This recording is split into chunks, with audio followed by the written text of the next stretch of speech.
Good morning, I'm Dr. Ugonabo. I'm a board-certified dermatologist and also assistant professor at Albert Einstein College of Medicine, and I work as an attending physician at New York City Health and Hospitals, Jacobi.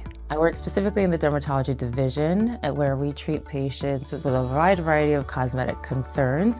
So this time of year, one of the most common concerns we're coming up with is people with sun-related issues, whether that be sunburns and also manifestations of excess sun exposure, which can be pigmentary issues, flaring melasma, rosacea, hyperpigmentation, etc. So now I'm going to give you a few tips on how to protect yourself and stay safe from the sun this summer. First and foremost, my number one tip is to, of course, wear sunscreen. And not just any sunscreen, you want to look for specifically a sunscreen with an SPF factor of 30 or higher. That means 30, 40, 50, etc. As long as the minimum is 30, that's what we as dermatologists like for sun protection. You also want to make sure it says broad spectrum on the bottle. That means it's going to protect you from both UVA and UVB. And finally, you want to make sure that you're actually using a good amount of it. Sometimes I see people under applying sunscreen. They might use like a quarter size amount, but no, you want to use a generous amount for the face and neck in particular. One hack that some dermatologists such as myself like to tell patients is you want to use like 2 fat fingerful lengths of your finger and then apply it to your face. And you can always rub it together first to make it apply a little bit easier, but definitely want to apply generously to your body. One popular question I get is how often should you be reapplying sunscreen? Well, when you are outside spending time outdoors, you want to reapply every 2 hours. Think of it this way, the sunscreen that you apply is going to be subject to things like sweat and dirt, etc. And so giving yourself a fresh layer every 2 hours is going to help keep you protected. In addition, you want to reapply whenever you think that sunscreen may have been washed off. So for example, if you're going swimming, if you're doing some sort of vigorous exercise where you are excessively sweating, you want to make sure that you're reapplying afterwards as well. So if you're going to be in an area with high exposure, such as the beach or maybe like poolside, you definitely want to make sure you both apply sunscreen before leaving the house and also bring it with you so that you can reapply every 2 hours, as I mentioned. I do think it's helpful to have some sort of physical blockade as well, whether that's a hat, umbrella, etc. And then third, I do think it's a good idea to not be directly under the sun. So if you're able to find some area where there's at least some sort of shade, I think it's going to be in your best interest to park yourself underneath that shade so that you're not directly beaming underneath the sun. One of the trends that we're definitely seeing in our clinic is people having exacerbations of conditions that are related to or at least worsened by the sun.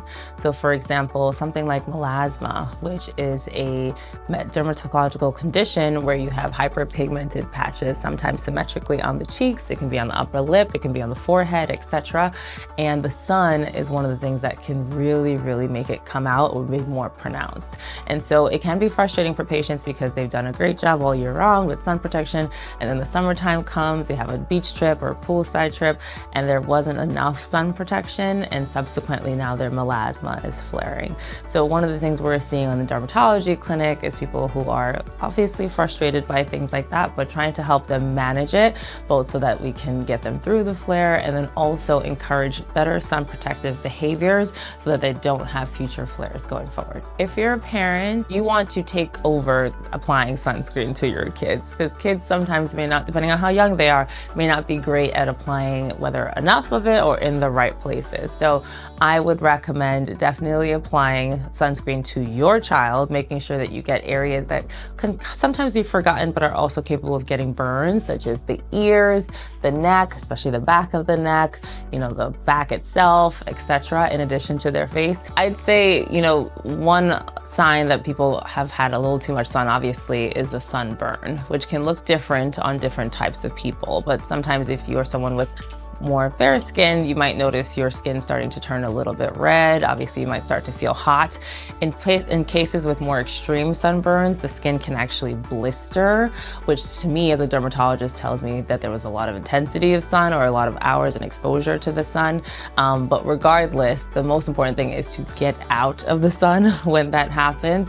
You want to probably do something to kind of help cool yourself down. Sometimes people find things like aloe to be helpful for that, and it may not be a bad idea idea if you also want to take something over the counter, such as an NSAID, just to kind of help give yourself some relief as well. But number one thing is to get out of the sun when that happens, because additional sun exposure is going to make that sunburn worse. So outside of sunscreen, there are a couple other things that you can do to protect yourself from the sun. So one thing I like to remind people of is to consider physical blockades as well. Long sleeve UPF clothing can be helpful, as well as long pants if you're comfortable enough to wear that as well.